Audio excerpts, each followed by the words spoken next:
was there. We spoke of was and when, although I wasn't there. He said I was his friend, which came as some surprise. I spoke into his eyes. I thought you died alone a long, long time ago. Oh no, not me. I never lost control. Your face to face with the man who sold the world.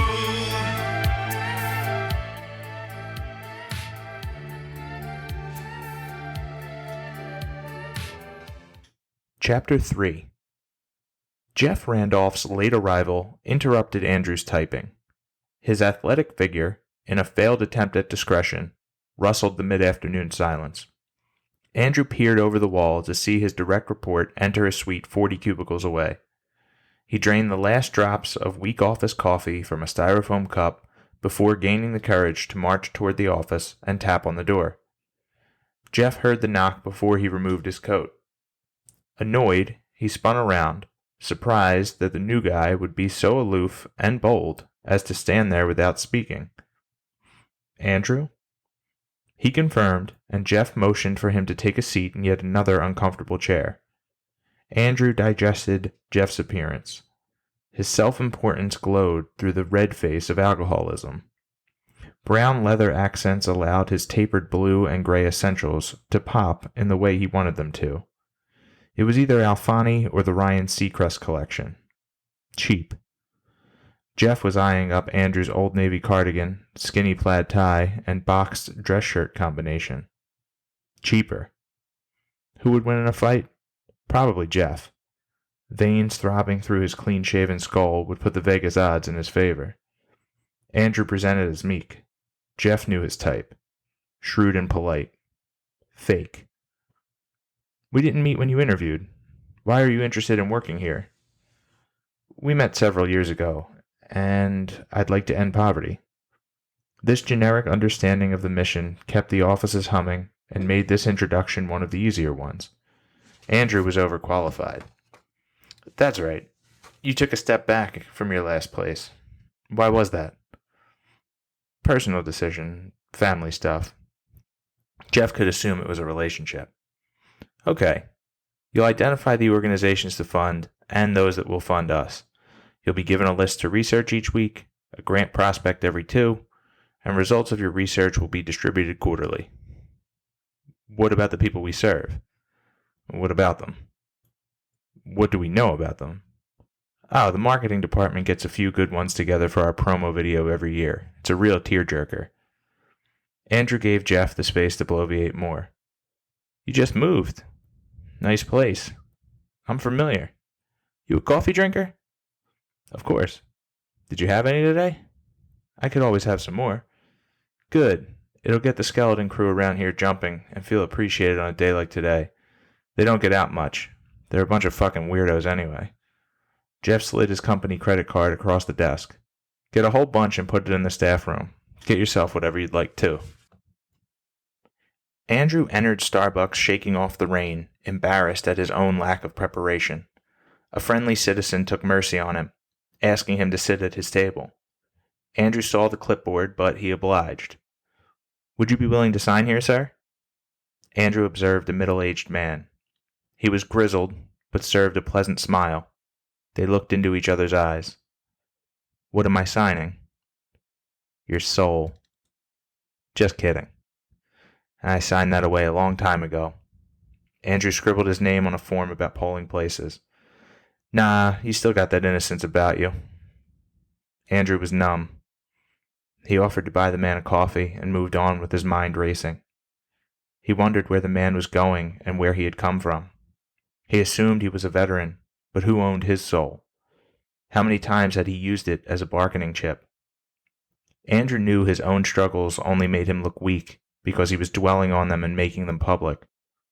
His social media feeds were filled with selfies, dinners, and a romanticized version of city life.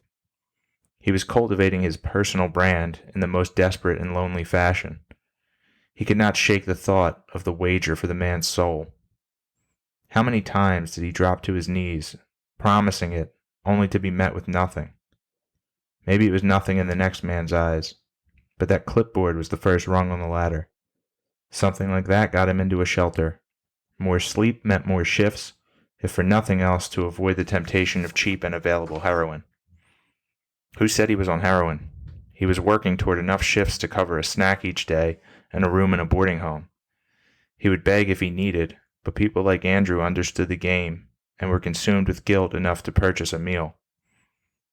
Sometimes a kid would come along with a kind face who may have felt general empathy. It was not 1 in a million, but if the man took the bet, 1 in 100. These thoughts made the block between Starbucks and the work tower a dreadful journey. It was a familiar stretch, and he walked it before. He remembered sitting in a different tower and sending a new, much younger employee on the same task. In those 5 minutes, the déjà vu disoriented him. Andrew knew that anyone willing to ignore it could rise in the ranks and revel in their security from the problems on the street below.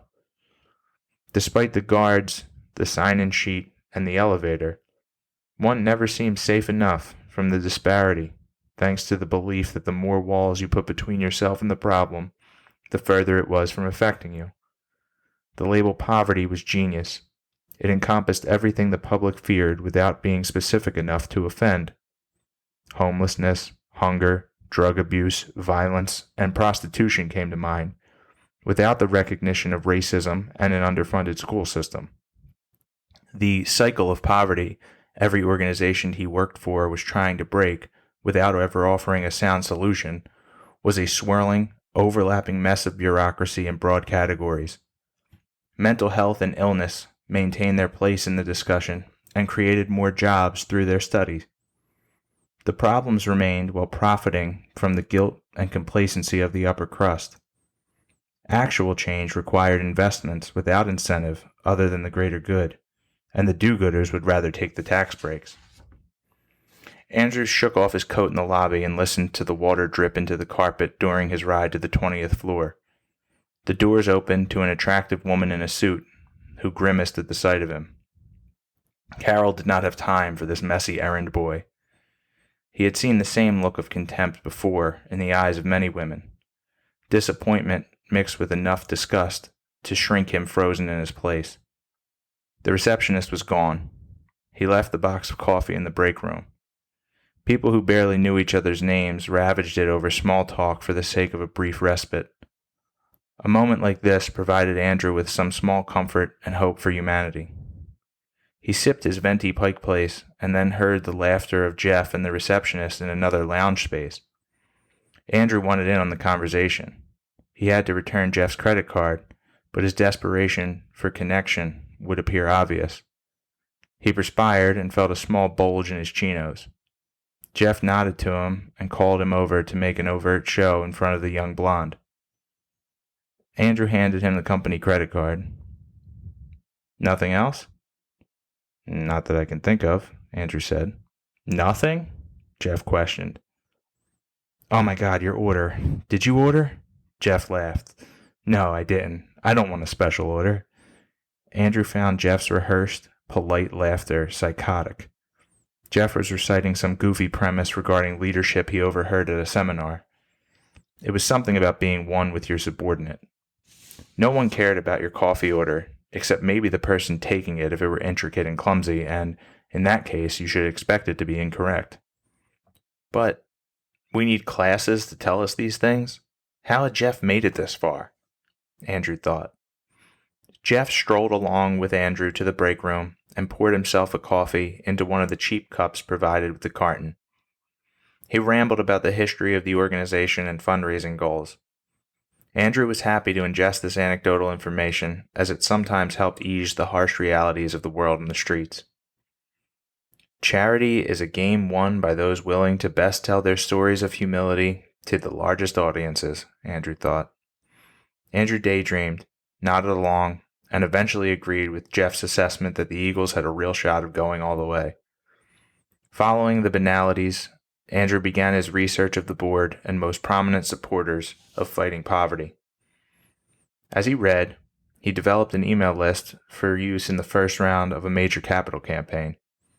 He knew an expansion was coming, and he had been through one before. This position was a chance for him to step to the background and remain comfortable. He hated having this knowledge of wealthy circles at his disposal. They measured each other in dollars and likes given, and he hated that it was rubbing off on him. Their currency was approval. Arriving to one of the poorest neighborhoods in the nation in a 6-figure SUV with the intention of having your picture taken while distributing turkeys was part of the game.